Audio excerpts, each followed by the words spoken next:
Hello, my name is Putkonen. Thank you for joining me.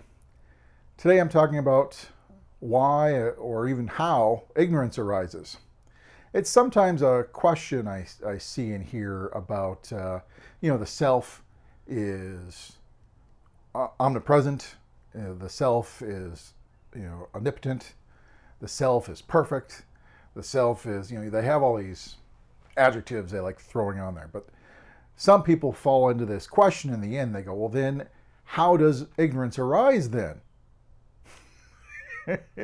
How does this ignorance arise in the first place?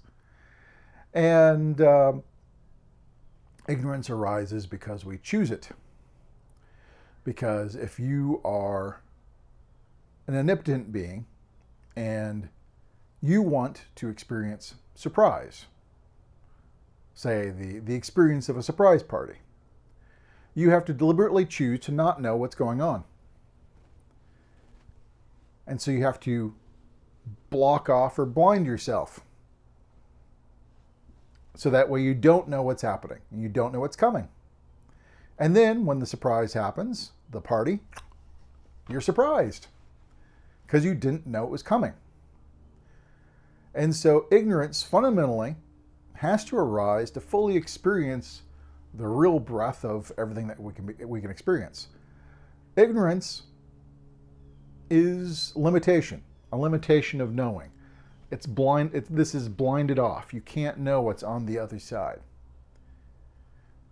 Games are fundamentally limitation and ignorance. If you're playing poker, you fundamentally don't know what other people are holding in their hands, and with chance, you have no idea what they're holding. And so they could be bluffing or not bluffing, but the game is fun because we don't know what everybody's holding. If you were all-seeing, all-knowing from the point of view of your, an all-seeing, all-knowing person is playing the game of poker, poker would cease to be fun because you know what everybody's holding. And so you would only bet when it's a sure win. You would fold if it's a sure lose. And it's like, and you know what cards are coming, that are going to be flipped up. And you're like, this just isn't fun. So the fun, the joy, funny enough, fun and joy and wonder are somewhat derived by limitation, by not knowing, by ignorance. The mystery, the awe and wonder of mystery. Mystery is great, the great unknowing. These are things that arise because of ignorance. And so, even when you think about in terms of children, when they're playing by themselves, if they're by themselves and they don't know what to do, they might get a couple of dolls and act out a scenario. And so what's the first thing you need to do? I mean, if we break this down, you have two dolls, and so you have to go, okay, this doll is going to have this back history through its life experience, and it's going to have this point of view. This doll is going to have this back history, this point of view, and you literally almost segment them. You divide them in your mind in terms of this one can only know this. This one can only know this. And you could actually have the two act out. And children do this very, very quickly and actually very naturally. They seem to have no problem coming up with different points of view and then letting each doll have a different point of view and just roll with it. Adults sometimes have a harder time grasping this, and I've never quite understood that. But when you want to play or even have a conversation, let's even go with conversation. What if you were all-knowing, all-seeing, what is the point of conversing? You know what they're going to say. You know what their point of view is. And then if there was just one, if everything was one, there's even less of a reason. But even if you said there was two, and both were all-seeing, all-knowing, they would know and see the exact same thing. And so there'd be no point to say anything. They would just kind of go, they would just know. Conversation arises because of not knowing, because of ignorance. Conversation, talking, speech arises because we're trying to share a knowing or share information and ideas. If if some tribesmen are on a hunt and one spots game, they can attract the attention of the others, and through mouthing, gesture, voice, I don't know, whatever they want to do, they can communicate. Game is over there, and now the others know where to go. They didn't know, but now they do know because of communication.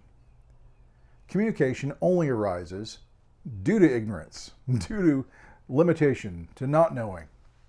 And so, when people are saying, well, why did ignorance even arise?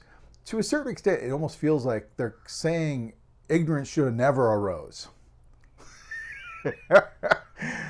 But that doesn't make any sense because, if you think about it, in Hindu philosophy, it's very, very logical, very rational if you think about it, because they talk about the yugas and the eons and the epochs and the ages and all this. And what happens is they talk about the days and nights of Brahman.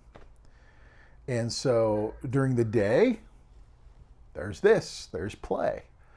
During the night, it all collapses and there's nothingness. Energy's still there, but it's formless, essentially formless. And so the play ends. But the play does not end forever. Inevitably, it starts up again. It actually kind of is like when we go to sleep. When we go to sleep, it's not deep dreamless sleep the entire night, every night, unceasingly. No, there's dreams. But nor is every night constant dreaming all night, every night. No, it rotates. There's dream, there's no dream, it goes back to dream, it goes back to no dream. And that's the way the sleep cycle works, because if it's always nothing, it's kind of boring. It's missing joys and experiences that could be happening. And if it's always dreams, it gets to be a grind. It tires you out. I mean, sometimes if you dreamt all night, the next morning you wake up tired and you're like, oh my God, I don't think I actually got any rest. I was just dreaming all night. I don't know if you've experienced that, but I have. And so having this cycle, dream, no dream, dream, no dream, is kind of the natural way. There's always an ebb and flow. It's the classic yin yang. There's this ebb and flow to everything. Everything is cyclical. And it is kind of strange how we try to strive for something static and, something that it does not change when everything is change. Nothing is static forever. No form is permanent. No form, all forms come to an end.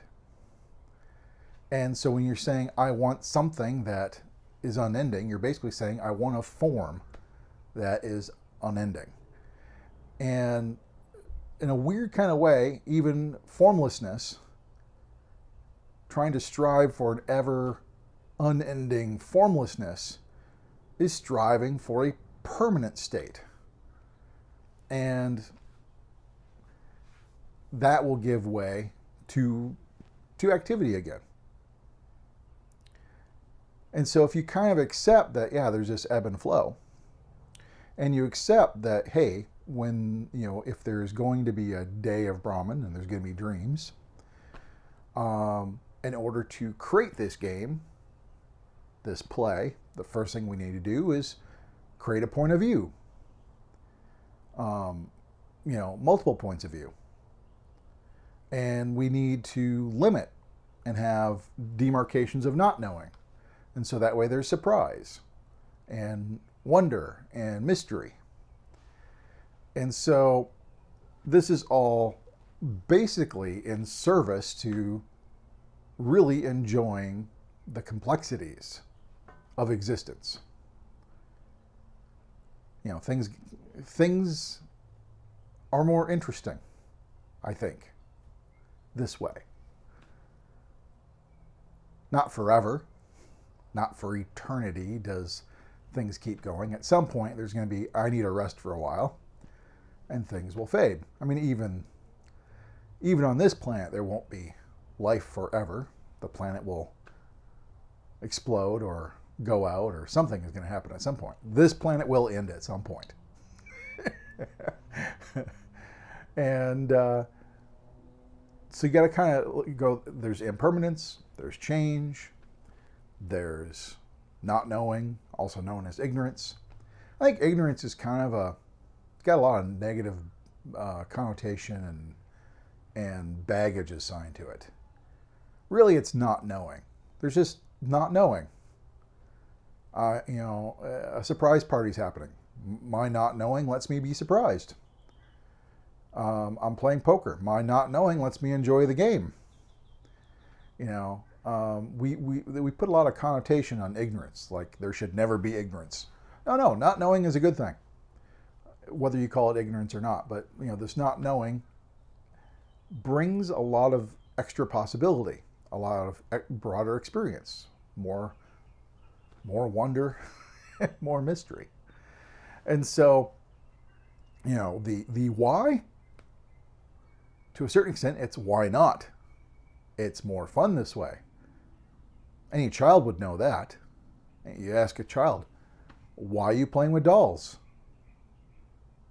They were just sitting there doing nothing for a little while, and then they went, oh, here's a couple dolls. I'll just start playing with that. And you go, why are you playing with dolls instead of just continuing to sit there doing nothing? Oh, because it's funner this way. It's more fun this way.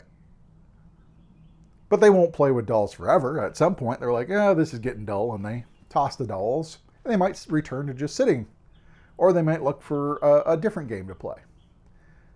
And so it's not like they're going to play that game forever. At some point, it's going to stop. And so children understand this. It comes almost naturally to children. Why do you play? I mean, why are you playing with dolls? Because it's more fun that way. Why do the dolls each have a different perspective? Why don't they both know everything? Because you know both sides. Well, that's because it's more fun if they have their own point of view. How can the two talk if they don't have their own point of view? To a certain level, I think children on a gut level understand this. Well, there is so much we've forgotten from our childhoods. We've forgotten the essence of play, and we've forgotten the essence of what it means to play. And when you play, this is what part of what play is. It's like, well, I need to set up these boundaries, these limitations. It's a game. If I don't have the boundaries and limitations, the game cannot be played. A child will not explain it so, but on a deep, almost intuitive gut level, they know this is what you got to do in order to play. If you don't do it, there's no game.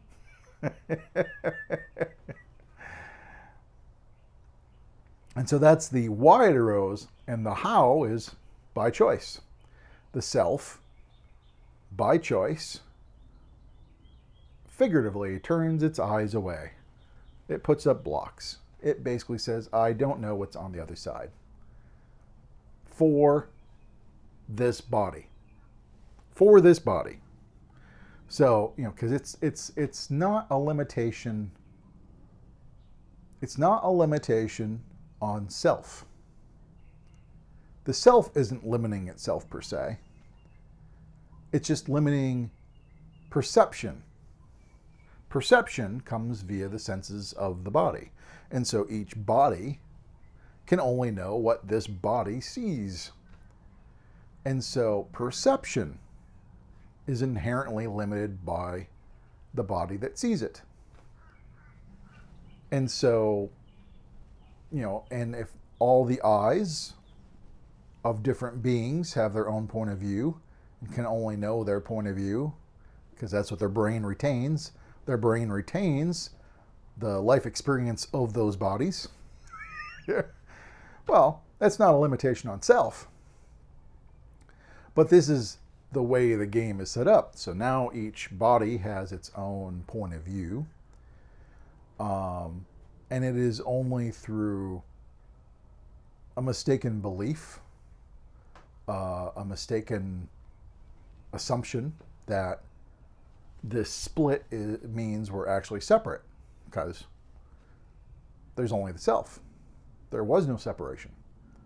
Just like in a dream, all the dream characters, all the different people you see in the dream, all the animals and the grass and whatever's in the dream, none of that is separate. It all arises from one consciousness. Nothing in the dream is separate or other. Although you may have the point of view of one dream character. Although you could have the dream of having a disembodied third point of view and you're watching the dream. Or you could have the dream where you might be in one body and you'll swap to another body.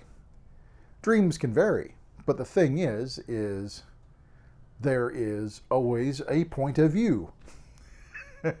And the limitations, the not knowing and ignorance, depends on the point of view. And the point of view almost universally applies to the body. The disembodied point of view is an interesting point of view. But even that one isn't all-knowing, funny enough. It's just another point of view. So it is an interesting thing, because on a, say, superconscious level, subconscious level, another conscious level, the entirety of the dream is being run and driven by that one consciousness. And so on some level, not a conscious level, not a consciously aware level, be it in the dream or whatever, but on a consciously aware level, you're not aware of running everything, but you are running everything. That's just the fact. And as I've said in the past, if you dream that you're being chased down an alley by somebody, you are in fact chasing yourself, because there's no one else in the dream. It's all you. And so this is just kind of a sneak peek. You know, it's like, why and how does this ignorance arise? You know, it's for the play, and it arises by choice. Because that's how you set up the game. If you decide you're going to play, in order to set up the game, you have to make ignorance arise. And why would you make ignorance arise to play a game? Because playing a game is fun. So it is, you know, maybe that simple. But anyways, if you got any questions, comments, please post below. But until next time, thank you much.